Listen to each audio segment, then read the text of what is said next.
Most dentists think their career will just figure itself out. You graduate, you get a job, you work hard, and eventually things fall into place. The problem is, if you don't understand how the career actually works, you can spend years working hard and still feel stuck.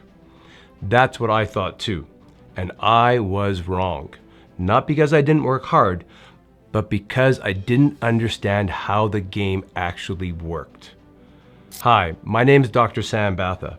I've spent over 25 years in dentistry as a student, as an associate, a practice owner, and a leader.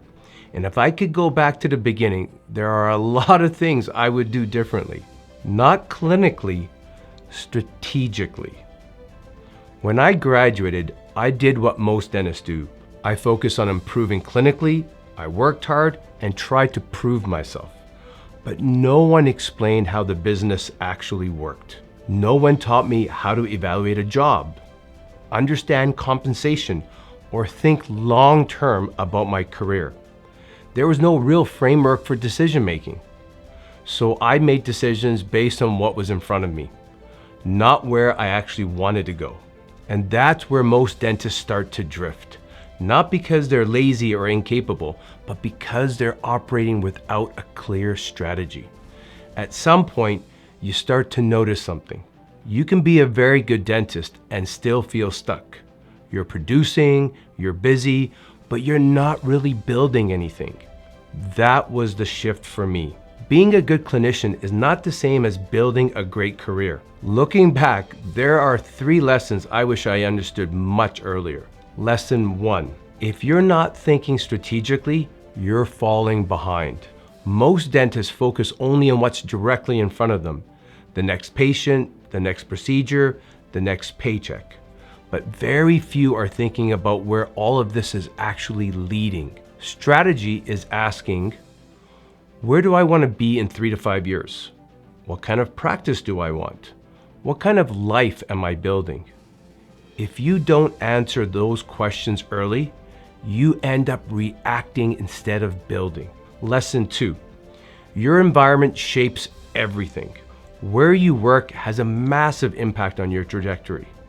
Not just your income, but your confidence, your habits, and your standards. A strong environment gives you mentorship, exposure, and growth. A weak environment keeps you comfortable but stagnant. And the dangerous part is, you don't always realize it right away. And lesson 3, ownership is not a promotion. It's a different skill set altogether. I used to think ownership was just the next step.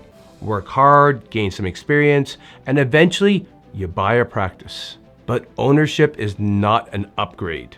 It's a completely different role. You go from doing dentistry to leading people, managing systems, and making high-level decisions every single day. And if you're not prepared for that shift, it becomes overwhelming very quickly. The biggest change for me came when I stopped thinking like a dentist and started thinking like an owner.